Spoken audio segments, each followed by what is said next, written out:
Bueno, vamos a dar inicio a la segunda teoría. En este caso vamos a incluir la teoría del tema 3 y del tema 4.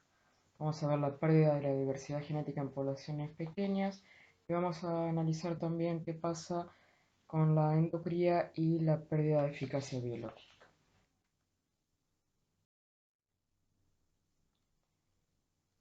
La pérdida de variación genética en poblaciones pequeñas reduce la habilidad para evolucionar en respuesta a cambios ambientales. Hay cuatro amenazas a la diversidad genética, así como más importante, que ya las hemos venido viendo también en genética de poblaciones, no, si bien no lo definimos como amenazas a la diversidad. Y vimos que podemos decir ya que esas amenazas son la extinción de las especies y la pérdida de las poblaciones, la fijación de alelos debido a errores de muestreo, es decir, como consecuencia de la acción de la deriva, la endocría y la reducción de los heterocigotas y el aumento de los homocigotas que portan alelos idénticos por origen, y la selección a favor de algunos alelos en detrimento de otros. Bueno, la mayor amenaza a la diversidad genética es la fijación de alelos como consecuencia de la acción de la deriva. Es decir, vemos que la fijación, ya habíamos visto en realidad que la fijación de alelos son los estados absorbentes, ¿no? La fijación o la pérdida de alelos. Es decir, la consecuencia de la deriva genética es el llevar a los alelos a esos estados absorbentes en los cuales no hay retorno, a menos que ocurra algún otro proceso microevolutivo como la mutación o la migración.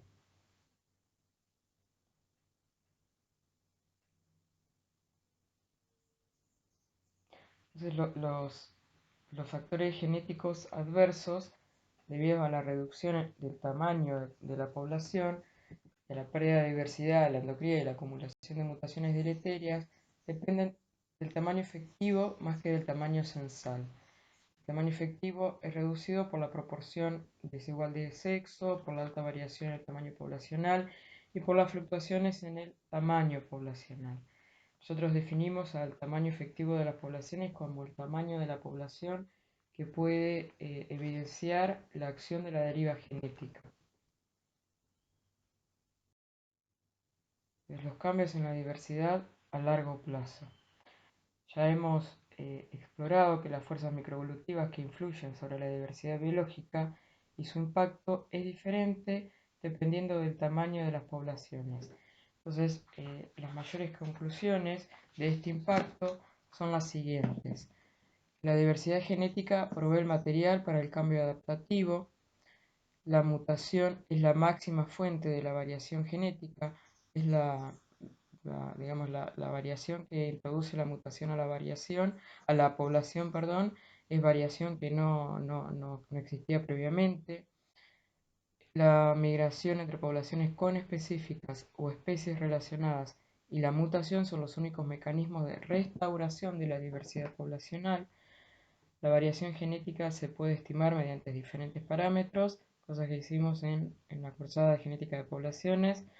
Recuerdan que podemos medir, cuantificar la diversidad y la proporción de los loci eh, diversos, la heterocigosis, el cálculo de heterocigosis observada o esperada, o cuantificábamos y caracterizábamos también por el número de alelos, por el número de alelos únicos y por la riqueza alílica.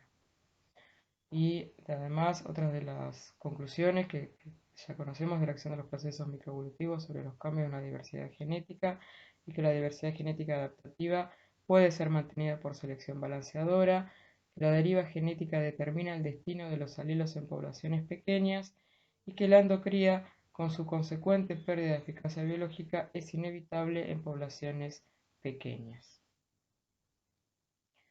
Por simplicidad, siempre consideramos a los cambios ocasionados por los procesos microevolutivos en pocas generaciones.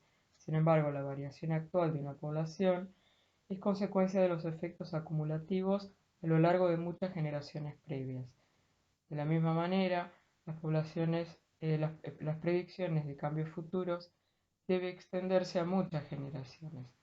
En principio pareciera que la pérdida de diversidad genética solo es de importancia adaptativa evolutiva a largo plazo.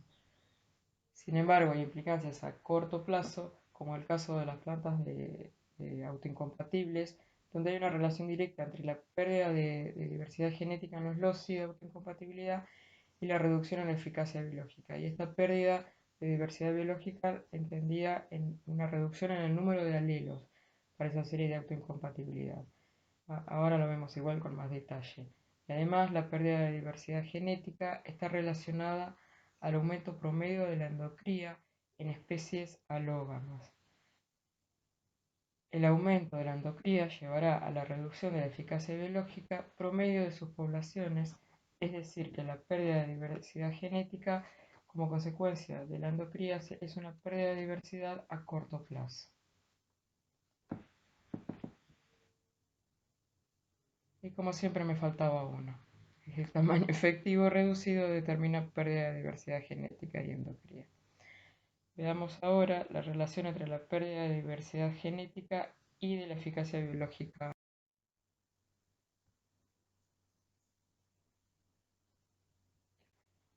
Bueno, como dije, vamos a ver qué pasa con la relación entre la pérdida de diversidad genética y la eficacia biológica reducida. En poblaciones pequeñas, la pérdida de diversidad genética se origina por endocría y consecuentemente va a estar asociada a reducción de la eficacia biológica. Pero analicemos un caso en el cual esa pérdida de diversidad genética se da eh, por una reducción en el número de alelos eh, de la serie S de incompatibilidad por el polen estilo. Vemos un ejemplo y repasemos un poco qué es la serie de incompatibilidad, la serie S, ¿no? De incompatibilidad polen estilo, que seguramente vieron en genética general cuando analizaron series alélicas. En el caso de la especie Brachyschome gramínea, que es una asterácea, presenta este tipo de incompatibilidad y lo que resulta es en evitar la autogamia. Entonces, recordemos que podemos tener tres clases diferentes de cruzamientos: totalmente incompatibles, semicompatibles y totalmente compatibles. Y esta incompatibilidad se da porque el grano de polen que porte un alelo idéntico a un alelo portado por la madre no va a desarrollar tubo polínico. Entonces, un cruzamiento totalmente incompatible es aquel cruzamiento que tiene S1, S2 por S1, S2. Entonces los granos de polen serán S1 o S2, portarán esos alelos y son los mismos alelos que están presentes en el pie femenino. Un parcialmente compatible o semi-incompatible es un cruzamiento S1, S2 por S1, S3. Entonces podremos tener en la descendencia individuos S1, S3 y S2, S3, es decir, que el único grano de polen que puede desarrollar tubo polínico es aquel que porte un alelo S3 que no estaba presente en el genotipo materno. Y el totalmente compatible es el cruzamiento S1, S2 por S3, S4. Es decir, que tanto la planta donante como el genotipo de la planta receptora de ese polen portan alelos diferentes. Entonces, podemos graficar la relación entre la máxima proporción de polen que puede ser exitoso en la fecundación y el número de alelos S presentes en la población. Cuando ya tenemos más de 20 alelos, alcanzamos casi el éxito completo, y alcanzar el éxito significaría que la mayoría de los cruzamientos son totalmente compatibles. Entonces, la reducción en el número de alelos hace que se reduzca la eficacia biológica.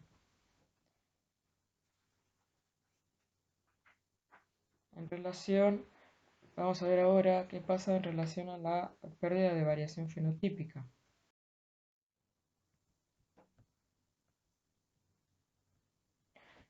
En el caso de la pérdida de variación fenotípica, en poblaciones pequeñas La disminución de la eficacia biológica no siempre es resultado de la endocría y también puede darse por la pérdida de variación en sí misma.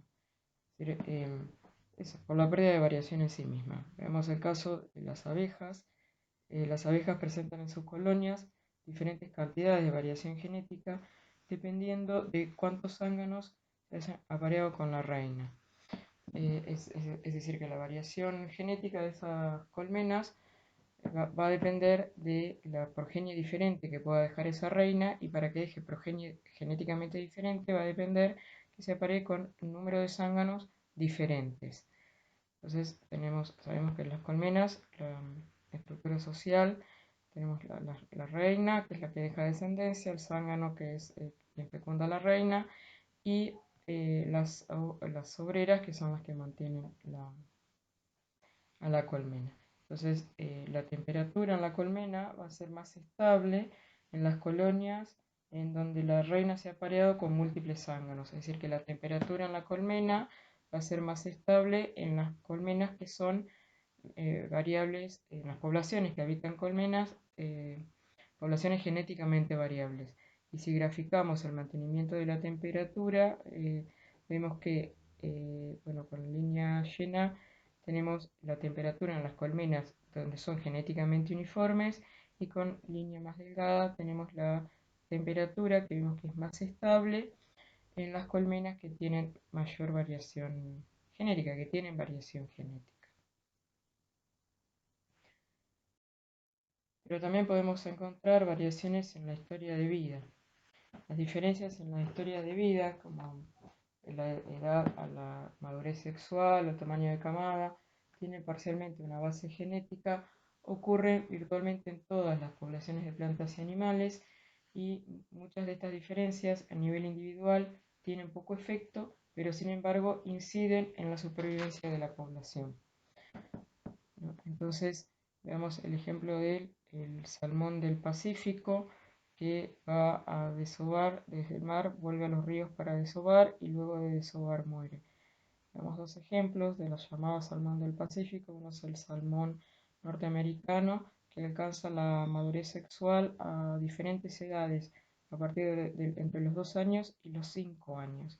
Entonces, sin embargo, son más fecundas las hembras de 5 años porque son más grandes, pero el problema también es que es más difícil que lleguen a una edad reproductiva de 5 años.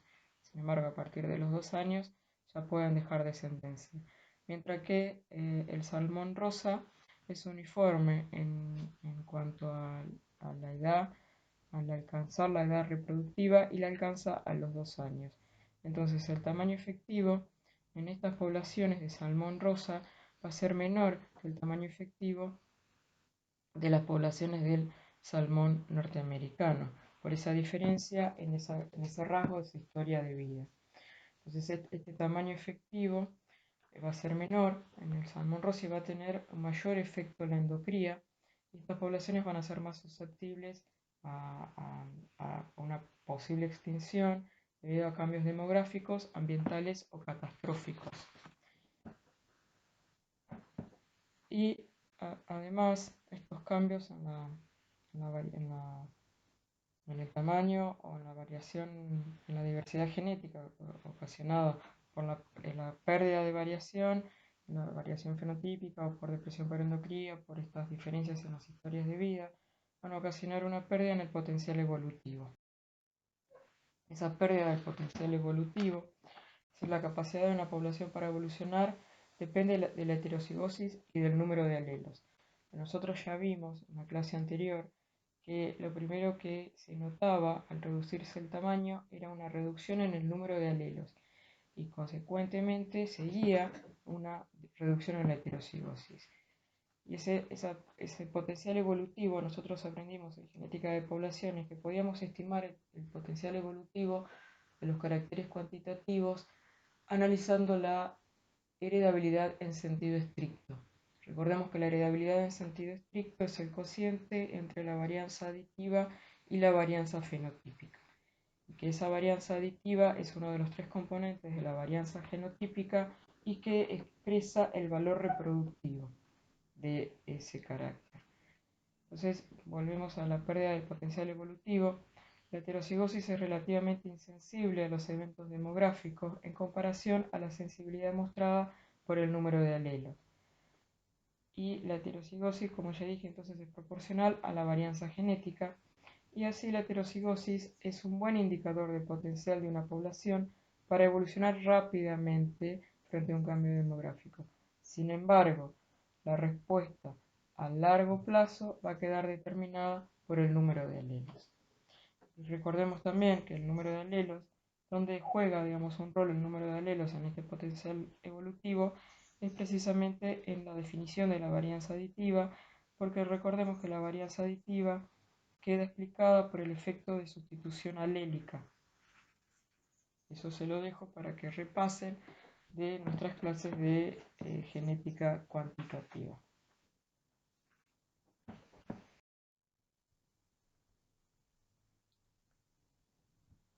Veamos ahora qué pasa con los efectos, digamos, o qué pasa cuando el tamaño reducido de la población se mantiene. Los efectos sostenidos, entonces, en la restricción en el tamaño poblacional sobre la diversidad genética. En poblaciones pequeñas impacta más la pérdida sostenida en el tiempo que el efecto de un único evento demográfico. Entonces, la diversidad genética es primariamente perdida debido a la restricción sostenida del tamaño efectivo. ¿Cómo predecir el impacto sostenido de muchas generaciones de poblaciones de tamaño pequeño? Si una población mantiene constante su tamaño, la heterocigosis será en una población, la heterocigosis 1, 1 menos 1 sobre 2n por h0, y a la siguiente generación será h sub 2, 1 menos 1 sobre 2n por h1. Si sustituimos la expresión inicial para h1 en la segunda ecuación, vamos a obtener, acá ya nos aparece la potencia, ¿no? El elevar al cuadrado de las dos generaciones, así que vamos a tener h sub 2 igual a 1 menos 1 sobre 2n al cuadrado por h0, y a través de sucesivas generaciones, en t generaciones, vamos a tener que la heterocigosis mantenida en el tiempo va a ser igual a 1 menos 1 sobre 2n elevado a la t por h0. Pero usualmente la heterocigosis mantenida a través de las generaciones se expresa como una proporción de la heterocigosis inicial. Entonces se va a expresar como una relación entre h sub t sobre h0. Y eso va a ser aproximadamente igual a e a la menos t sobre 2n. Nosotros vimos este cálculo también de e a la menos t sobre 2n por f cuando hablamos de fragmentación, cuando vimos qué pasaba con la pérdida de la proporción de la heterocigosis, cómo se va perdiendo cuando una población se fragmenta. Y también hicieron en genética de poblaciones, estimaron esa relación de pérdida en el práctico número 1, cuando hicieron el cociente entre las heterocigosis. Entonces, ¿cómo podemos estimar lo que pasa a través del tiempo con la heterocigosis en poblaciones que mantienen un tamaño definido a lo largo de las generaciones? Lo expresamos entonces como una proporción de la heterocigosis inicial y la heterocigosis en t generaciones. Y podemos ver entonces que la heterocigosis declina a lo largo de las generaciones en poblaciones de diferentes tamaños. Y que esa disminución de la heterocigosis va a ser más atenuada, menos marcada, si las generaciones, digamos a través de las generaciones, pero si el tamaño efectivo de la población no es tan pequeño, tiene un buen tamaño reducido, un buen tamaño efectivo. Entonces los puntos importantes de esta relación son que la pérdida de diversidad genética depende del tamaño efectivo más que del tamaño censal, que la tasa de pérdida de la heterocigosis es mayor en poblaciones pequeñas, que la pérdida de la heterocigosis depende de las generaciones y no de los años, y que la pérdida de la heterocigosis es exponencial a lo largo de las generaciones. Si hagamos un cálculo, si la heterocigosis mantenida a través de la heterocigosis mantenida a través de 50 generaciones en una población de tamaño efectivo 500 es de 95%, es decir que en una población de tamaño efectivo de 500 individuos, en 50 generaciones habrá una pérdida de aproximadamente el 5% de heterocigosis. Mientras que si hacemos el mismo cálculo a través de 50 generaciones, pero con una población de tamaño efectivo 25, vemos que se mantiene aproximadamente el 36% de la heterocigosis, lo que significa que hubo una reducción o una pérdida de heterocigosis de aproximadamente el 64%. Pero si el tamaño fluctuara a través de las generaciones, veamos qué pasa cuando cómo lo calculamos. En este caso vamos a tener esta productoria y eh, el cálculo va a ser 1 menos 1 sobre 2n a lo largo de todas las generaciones y vamos a tener un tamaño diferente. Este 2n va a ser diferente a lo largo de cada generación. Entonces, eh, vemos que si bien hay pérdida de heterocigosis, en 4 generaciones ya hay una pérdida de aproximadamente el 5% de heterocigosis y que la mayor pérdida se da en la población que tiene el menor número efectivo. Entonces, cuando las poblaciones fluctúan en tamaño a lo largo de las generaciones, la pérdida de diversidad genética es mayormente influenciada por la generación de menor tamaño.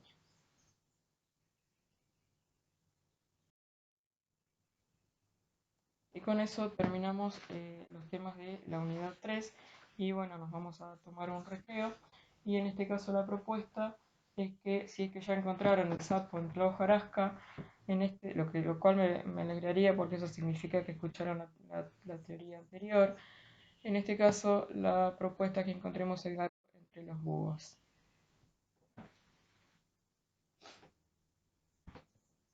Y aquí encontramos acá es donde encontramos ese gato.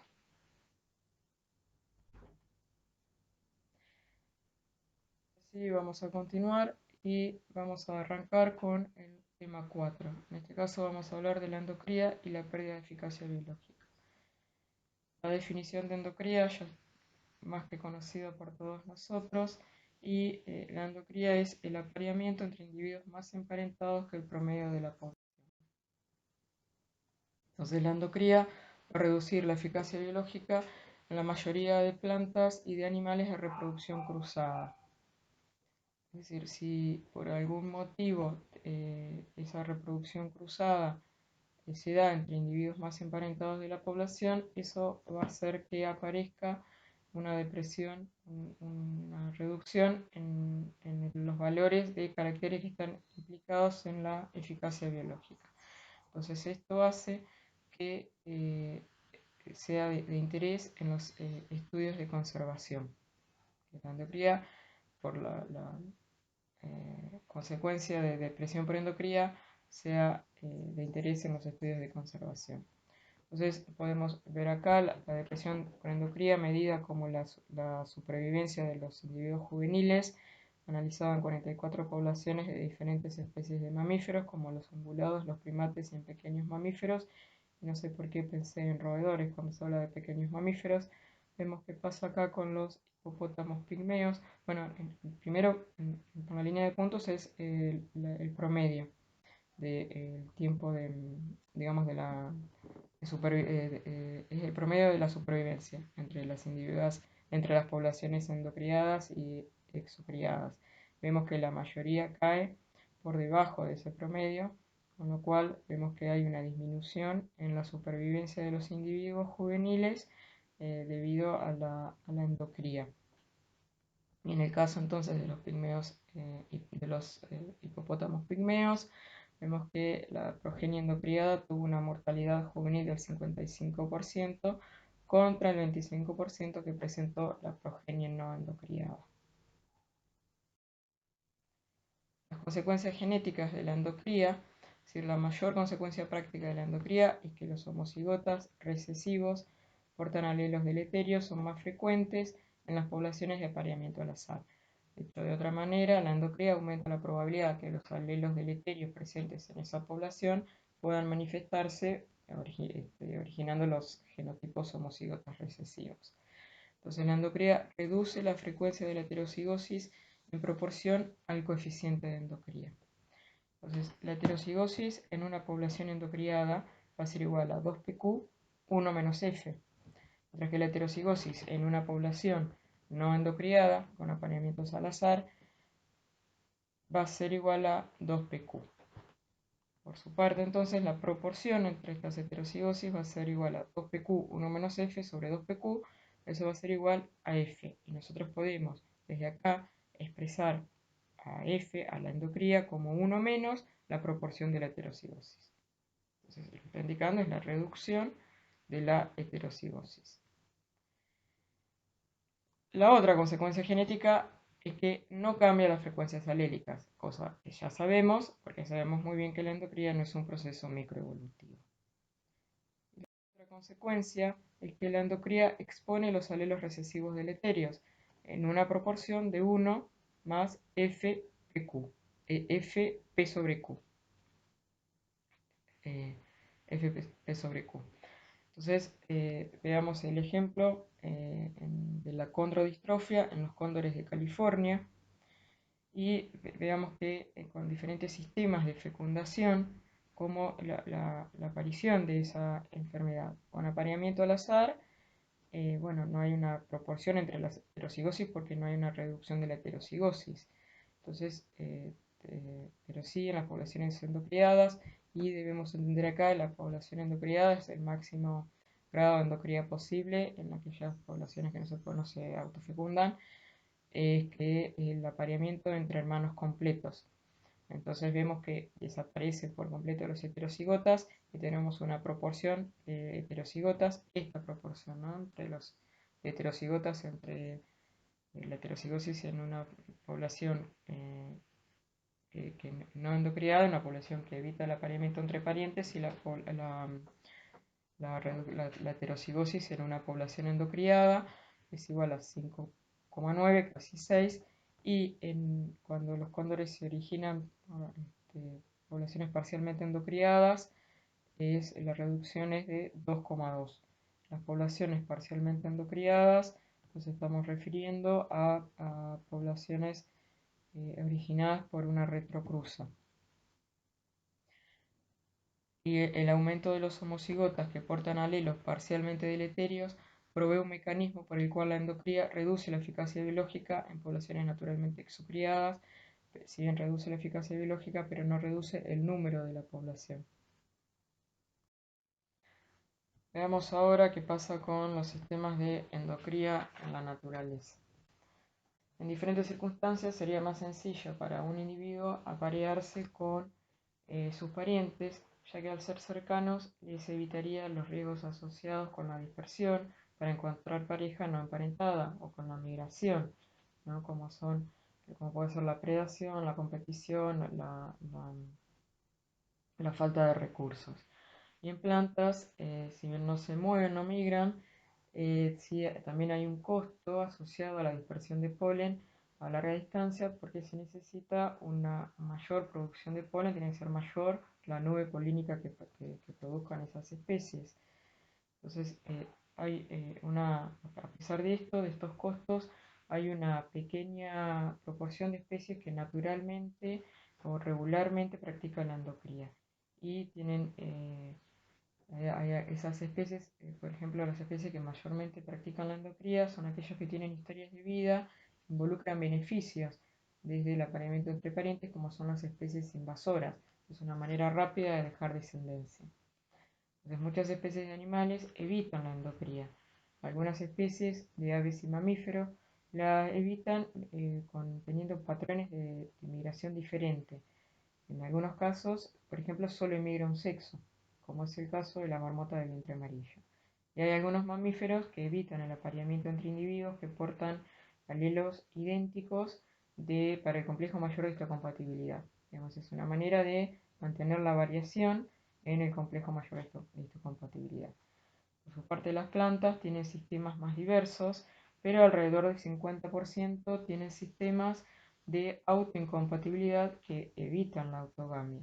La autogamia parece ser una estrategia evolutiva inestable que ha evolucionado varias veces, pero su distribución taxonómica en plantas, babosas terrestres e invertebrados marinos sugiere que es un camino evolutivo muerto. Sin embargo, en la evolución de las fanerógamas se considera que las autógamas son las más evolucionadas. Veamos los sistemas regulares de endocría. Cerca del 40% de las fanerógamas pueden autofecundarse y un 20% lo hace rutinariamente. Entonces, analicemos la disminución en generaciones de la heterocigosis a un aumento de la homocigosis medida como F, endocría. Entonces, en autógamas, selfing,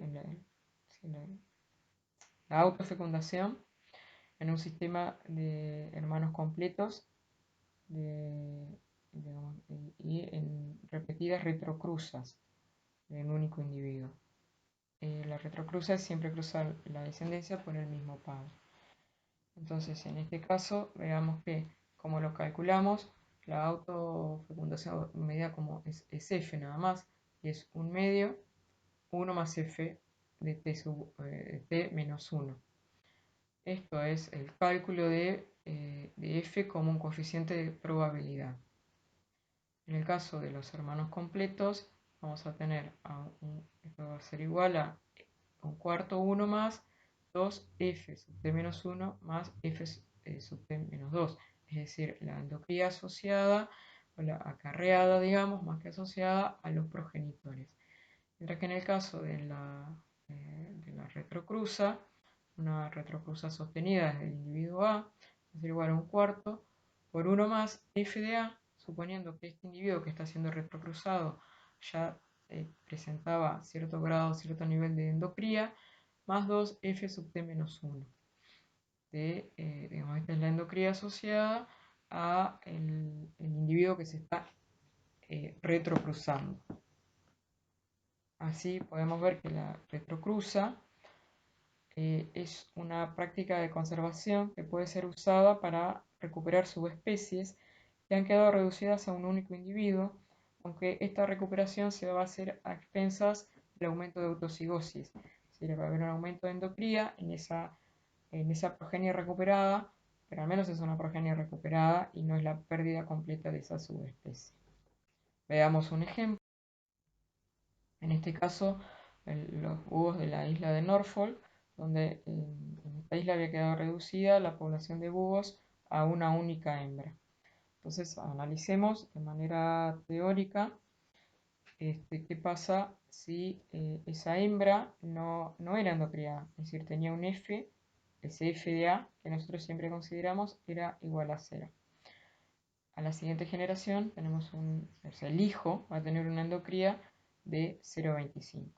Al retrocruzarse este hijo por esa madre, vamos a ver que en 4 generaciones va a haber una pérdida del 54% de la heterocigosis o un valor de endocría de aproximadamente el 46%. Pero ¿qué pasa si ese único búho era endocriado? Si ya tenía un 25% de endocría, 0,25 o un cuarto.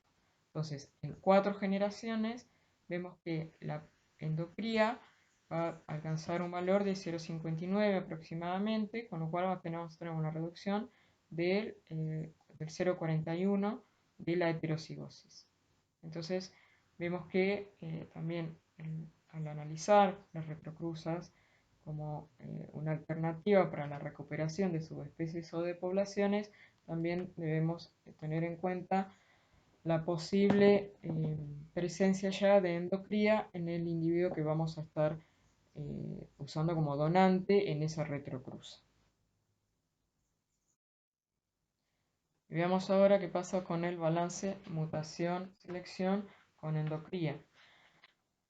Como la endocría aumenta la frecuencia de los homocigotas, va a aumentar los homocigotas tanto dominantes como recesivos. Entonces, de esta manera va a exponer esos alelos deleterios presentes en la población y los va a hacer visibles a la selección. De manera que entonces, la endocría aumenta la frecuencia de los homocigotas y aumenta la oportunidad de que alelos deleterios sean removidos por selección. Este proceso de remoción de alelos deleterios es denominado purga. Y las frecuencias en equilibrio para especies endocriadas van a ser más bajas que para las especies que presentan exocría. Veamos un caso con una tasa de mutación del 0,5. Si la población no, digamos, evita el apareamiento entre parientes, en realidad esto está mal, no es que evite el apareamiento al azar, lo que evita es el apareamiento entre parientes, la frecuencia del alelo recesivo va a ser igual a 3 por 10 a la menos 3, mientras que si no evita el apareamiento entre parientes y se da un nivel de endocría diferente de 0, en este caso la frecuencia en equilibrio del alelo recesivo va a ser igual a 3 por 10 a la menos 5. ¿Y qué pasa en el caso de alelos parcialmente deleterios, donde tenemos un grado de dominancia de 0,02? Entonces, en una población que evita el apareamiento entre parientes, la frecuencia del alelo recesivo va a ser igual a 5 por 10 a la menos 4, mientras que teniendo una endocría de 0,33, la frecuencia de ese alelo va a ser igual a 2,86 por 10 a la menos 5. Es decir, es menor que la frecuencia evitando el apareamiento entre parientes, pero es mayor que si la dominancia fuera completa. Entonces, la purga ocurre en poblaciones de especies amenazadas que sufren endocría como resultado del tamaño reducido de sus poblaciones y su impacto parece ser reducido, sobre todo en este caso de los alelos parcialmente deleterios. Y vamos a finalizar hablando de las relaciones entre la endocría, la heterocigosis, la diversidad genética y el tamaño poblacional. La conexión entre endocría, tamaño reducido poblacional y heterocigosis esperada es un rasgo de las poblaciones panmíticas, pero no de poblaciones naturalmente endocriadas. De poblaciones panmíticas y que eviten el cruzamiento entre individuos emparentados. Entonces, en estas poblaciones, que si son de tamaño estable, la pérdida de diversidad genética va a igualar el coeficiente de endocría. Así, la pérdida de heterocigosis va a estar relacionada con la pérdida de diversidad alélica y la pérdida de polimorfismo. Mientras que en poblaciones grandes de plantas, por ejemplo, que se reproducen por autofecundación, van a tener baja heterocigosis y pueden tener alta diversidad genética. Esa diversidad genética se va a localizar entre las poblaciones. Es decir, que las poblaciones son homocigotas para diferentes alelos y esto es resultado del error de muestreo originado en la deriva genética más que de la endocría. La bibliografía, como siempre, Allendorf y Franham, particularmente todo mayoritariamente está sacado de Franham, la unidad 4 por completo y la unidad 3 solo algunos puntos del Allendorf.